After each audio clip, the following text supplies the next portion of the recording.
5 bougies de luxe, une seule vraie folie, et la gagnante a une allure de secret. Aujourd'hui, on teste les bougies de luxe qui méritent vraiment leur prix. Pas seulement un joli pot, on regarde la complexité du parfum, la qualité de combustion, la présence dans la pièce et la valeur réelle. Ambiance opulente, fini poli, verdict sans détour.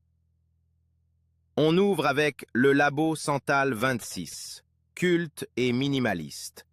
Le Santal est fumé, sec, avec du cuir, du cèdre et une touche vanillée qui arrondit l'ensemble. C'est urbain, très design, mais aussi devenu si reconnaissable qu'il surprend moins. Parfaite pour un loft épuré, une bibliothèque contemporaine ou quelqu'un qui aime les parfums boisés très propres. À 84 $, c'est une belle signature, mais le rapport émotion-prix reste moins fort. En numéro 4, Trudon Ernesto impose son allure aristocratique.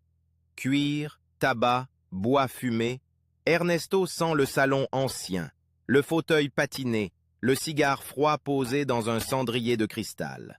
C'est dense, très signé, presque théâtral. À réserver aux amateurs de parfums sombres, aux bureaux boisés et aux soirées avec un vrai sens du décor. À 110 $, le prestige est là, mais son intensité ne plaira pas à tout le monde.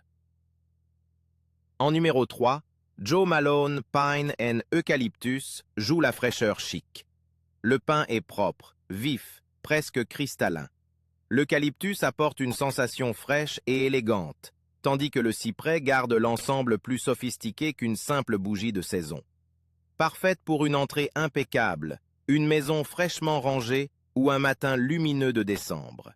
À 75 $, c'est le choix le plus aérien, facile à aimer, très bien exécuté.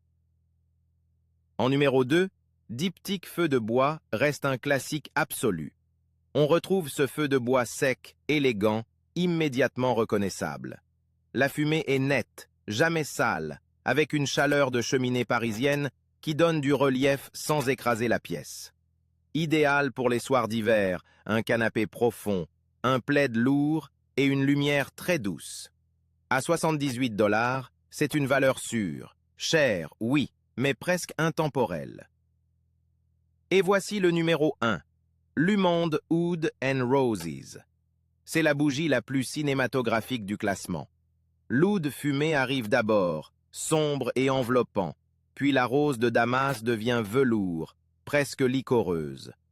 Le safran doré donne cette chaleur ambrée, comme une banquette au fond d'un club de jazz très bas en lumière. Parfaite pour un dîner tardif à 2, quand la table est débarrassée, que le vin reste ouvert et que la pièce devient plus intime.